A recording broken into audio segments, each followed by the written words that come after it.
नमस्ते अनि स्वागत छ सबैजनालाई ड्रामे सोलमा। साथीहरू, आज हामी कुरा गर्दैछौँ स्प्रिङ फिभरको एपिसोड 2 को बारेमा। ओहो, एपिसोड 1 मा त्यो मिस्ट्री बाँकी नै थियो नि, हैन? आजको एपिसोडमा बम र सञ्जय ग्यूको सम्बन्धमा एउटा ठूलो टर्न आउँछ। हाँसो, इमोसन र लास्टमा त्यो भागदौड। उफ, ल सुरु गरौँ है त। तर कथामा छिर्नुभन्दा अगाडि यदि तपाईँ हाम्रो च्यानलमा नयाँ हुनुहुन्छ वा अझै सब्स्क्राइब गर्नुभएको छैन भने प्लिज त्यो सब्स्क्राइब बटन खिचिदिनुस् न ल। हामी यस्तै रमाइलो कोरियन ड्रामाहरूको नेपाली रिभ्युज र एक्सप्लेनेसन लिएर सधैँ आउनेछौँ। एपिसोडको सुरुमै हामी देख्छौँ बम र जेग्यू स्कुलमा छन्। जेग्यूले पठाएको त्यो ठूलो सन जेग्यू नाम लेखेको गमलाले बमलाई हैरान पारेको छ। क्लासमा विद्यार्थीहरू मिस यो गमलाले छेक्यो भन्दै कम्प्लेन गर्छन्।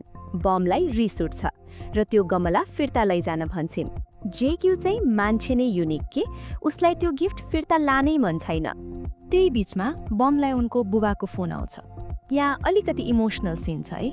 बुबाले माफी माग्दै भन्छन्, छोरी मलाई माफ गरिदेऊ, म लिन आउँछु। बम केही बोल्दिनन्, बस रुन्छिन्, फोन काट्छिन्। ठ्याक्कै त्यही बेला जेग्यू कफी लिएर आउँछ। बम रोएको देखेर उसले चुपचाप मिक्स कफी र चकलेट दिन्छ अनि एउटा डायलग बोल्छ, when you feel down sweets are the best cure. मन दुखेको बेला गुलियो कुराले निको पार्छ। हो, यही लाइन। साथीहरू, यो लाइन बमले पहिले कतै सुनेकी थिइन्। कहाँ? त्यो पछि थाहा हुन्छ। अब सिन अलि रमाइलो मोडमा जान्छ।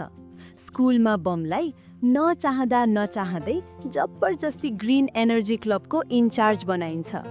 उनलाई सोलर एनर्जीको एस पनि थाहा छैन। यता जेग्यू जो सोलर कम्पनीको साहुजी हो, उसले मौका छोप्छ। उसले बमलाई मेरो कम्पनीमा फिल्ड ट्रिप ल्याऊ भनेर प्रेसर दिन्छ। बम मान्दिनन्, तर जेग्यू पनि के कम। उसले आफ्नो भतिजो हानग्यलको इमोसनल कार्ड खेल्छ। बिचारा मेरो भतिजोलाई स्कुलमा गाह्रो छ, उसका साथीहरूलाई मेरो कम्पनी देखाउन पाए उसको इज्जत बढ्थ्यो कि। जेग्यूको यो ड्रामा देखेर बम पग्लिन्छन्, तर शर्त राख्छिन्, पहिला म आफै गएर हेर्छु अनि मात्र स्टुडेन्ट लैजान्छु। जेग्यूले यसलाई सिधै डेटको अवसरमा बदलिदिन्छ र भन्छ, ल यो शनिबार जाउँला तिमी र म।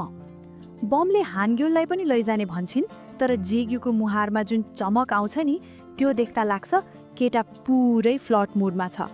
यता स्टुडेन्ट्सको लाइफमा नि अर्कै तनाव छ। हानग्यलकी क्लासमेट चोई सेजिन पढाइमा जहिले पनि सेकेन्ड हुन्छन्। घर र स्कुलको त्यो फर्स्ट हुनै पर्ने प्रेसर सायद हामीमध्ये धेरैले यो फिल गरेका छौँ होला। त्यो प्रेसर थेग्न नसकेर उनी घरबाट भाग्ने निर्णय गर्छिन्। उनले अनलाइन भेटेको साथी जुनलाई भेट्न सियोल जाने प्लान बनाउँछिन्। हानग्योललाई यो कुरा थाहा हुन्छ। बस टर्मिनलमा हानग्योलले सेजिनलाई रोक्न खोज्छ। सेजिन भन्छन्, त नभएको भए म फर्स्ट हुन्थे नि। यो सुन्दा हानग्योललाई कति नराम्रो लाग्यो होला, तर ऊ असल साथी हो र उसले सेजिनलाई एक्लै छोड्दैन र ऊ पनि सँगै सियोल जाने बस चढ्छ। कथा एकदम रोमाञ्चक र गम्भीर मोडमा पुग्यो है। यहाँसम्मको स्टोरी र हाम्रो प्रस्तुति मन परिरहेको छ भने भिडियोलाई एउटा लाइक हान्दिनुस् है। यसले हामीलाई थाहा हुन्छ कि तपाईहरू पनि हामीसँगै कथामा डुब्दै हुनुहुन्छ। शनिबारको दिन जेग्यू र बम हानग्योललाई लिन आउँछन्, तर हानग्योल त सियोल गइसकेको हुन्छ। यो कुरा थाहा पाएपछि जेग्यू र बम पनि हतार हतार उनीहरूलाई खोज्न सियोलतिर लाग्छन्। बाटोमा भोक लाग्छ र उनीहरू एउटा रेस्टुरेन्टमा छिर्छन्। बमले ओसाम भुल्गोगी अर्थात् स्क्विड र पोर्क अर्डर गर्छिन्। यहाँ जेग्यूको माया हेर्नुस् न साथीहरू, उसलाई त्यो खानाले एलर्जी हुन्छ, खाएकी अनुहारमा डाबर आउँछ। तर बमले यति मिठो मानेर खाएको देखेर उसले केही नभनी चुपचाप खान्छ। बमले पछि सोच्छिन्, एलर्जी थियो भने किन खाएको त? जेग्यू मुसुक्क हाँस्दै भन्छ, एक्लै खाँदा कहाँ मिठो हुन्छ त, सँगै खाँदा पो मजा आउँछ। ओ, कस्तो केयरिङ यार, यस्तो केटा त भाग्यले मात्र पाइन्छ, होइन त? त्यही बमले याद गर्छिन् कि उनले जेग्यूलाई पहिले पनि पुलिस स्टेसन अगाडि एउटा केटीको कारलाई लिएर लफडा गरेको बेला देखेकी थिइन्, तर त्योभन्दा गहिरो कनेक्सन अझै खुल्न बाँकी छ। अब आउँछ एपिसोडको क्लाइम्याक्स। सियोल पुगेपछि भिडमा हानग्युलले सेजिनलाई हराउँछ। सेजिन त्यो अनलाइन साथी जुनलाई भेट्न सबवे ट्रेनतिर जान्छन्। जब जेग्यूलाई थाहा हुन्छ कि सेजिन जुनलाई भेट्न गएकी हो, ऊ आत्तिन्छ किनकि जुन को हो भन्ने कुरा सायद जेग्यूलाई थाहा छ र ऊ खतरनाक मान्छे हो। सेजिन ट्रेनमा छिन्। जेग्यू र बम कारमा ट्राफिक जाममा फस्छन्। अब जेग्यूले जे गर्छ नि त्यो सिन हेर्दा सास रोकिन्छ। ऊ कारबाट निस्किन्छ र दौडिन्छ। बाटोमा यस्तो दौडिरहेको देख्दा त्यहाँ हेर्ने मान्छेहरूले सोच्ने गर्छ यो मान्छेलाई के भएको होला र ट्रेनसँग रेस गर्न थाल्छ। पसिनाले नित्रुक्क भिजेर ज्यानको बाजी लगाएर दौडिरहेको छ। जेग्यू अब स्टेसनमा पुग्छ। भिडलाई पन्छाउँदै लड्दै पड्दै भएको बम भएको ठाउँमा पुग्छ। ठ्याक्कै त्यही बेला बम र जेग्यू फेरि आइस कन्ट्याक्ट हुन्छ।